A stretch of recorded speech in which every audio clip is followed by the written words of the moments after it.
Okay, Stephanie, tell me a little bit about the incident that happened on the 2nd with you and your dad. We were stopped by a officer on Avenue D, and when he stopped us, he was talking to my dad. And once he was talking to my dad, he was getting like really rude, and And I'm sorry, this is Rochester Police Department, right? yes, Okay. Was it one officer at the beginning? yes, Okay. and then once they started talking, the officer asked my dad if he had a weapon on, and my dad said no. The officer kept asking and like pulling up his shirt, touching him, and my dad was like, he pushed back. It was like, you respect me, I respect you. And then the officers, once my dad was talking, the officer grabbed him by the hand and pushed him towards the grass, started macing him in his eyes.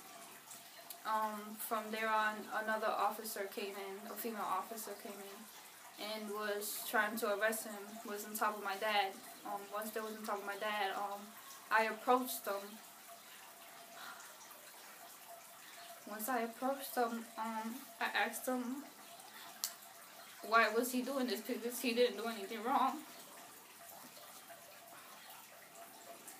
And the officer was like, fall back before I mace you. And then so I went back. Once I went back, I turned around, I saw this guy, and then I turned back and I was slammed to the floor. Now, he told you, this is a male RPD officer, told you to basically get back before he sprays you. Yes. So I fall back just like he said. I stood there, and all of a sudden I'm like towards the ground, like they pushed me towards the ground, and I couldn't move, and they kept saying don't resist arrest, but I wasn't moving, and all I kept saying was I needed my glasses because I couldn't see. Once they arrested me, they stood me up and put on my glasses and put me to the cop car. You told me that earlier. One officer, one RPD officer actually helped you with the glasses? Yes. And put them on? Yes. That's not the same one that treated you? No. That you described earlier, right? No. Tell me a little bit, if we can jump a little bit forward to your dad. I understand that your dad was having difficulty breathing. Yes. And he got sprayed. And they put something... They put like a mask, like yes. a white bag on his face. Yes. And what happened at that point? Tell me a little bit about what you remember happening to your dad, as I believe you were in the back of the police car. You told me, right? Yes. What were your observation of your dad having trouble breathing after he got sprayed by the RPD officer and having a bag placed around his face? What do you remember your dad saying or doing? He was choking, like he couldn't breathe. He was doing like like he was like choking really bad, and he kept saying help me, but just auxilio, like in Spanish. And he could be like no puedo respirar, and he kept like throwing up. He was like this, like he couldn't breathe. He was in the handcuffs. And what did the officer do at that time? Do you remember about the RPD officers when he's trying to get air and trying to breathe? They had pushed him back inside the car and closed the door. Once they closed the door, they had opened the window and he had put his head out. Once he put his head out, the window was like blocking him from moving, so his whole body was out and whatever. He just kept screaming like auxilio, auxilio, like help me in Spanish and whatever.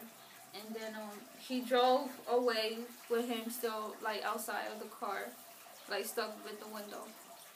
And parked. Once they parked, he had went out the car. Another officer was like, stay there, and then told my dad to like go back. I'm gonna give you air, but he didn't give him no air. He just told the officer to pull up the window and drove away. He told the officer to roll the window back up? Yes. How does this make you feel, Stephanie? And to know that it all happened, you said you were riding the scooters, right? You were riding scooters. And at one point, there was a police officer that was pulled over to the side. So you guys, like any normal drivers would do, you went kind of around. And that's how it kind of started, right? So it started over, if anything, the officer obviously not liking that you guys went around him and your scooters. You and your dad both had separate scooters, right? Yes.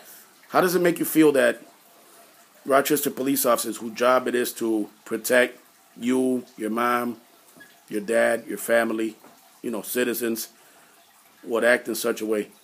It makes me feel hurt. It makes me think twice about what I want to do, because I wanted to be a police officer, to go in the military. Now it's thinking about, what I want to do for my future again.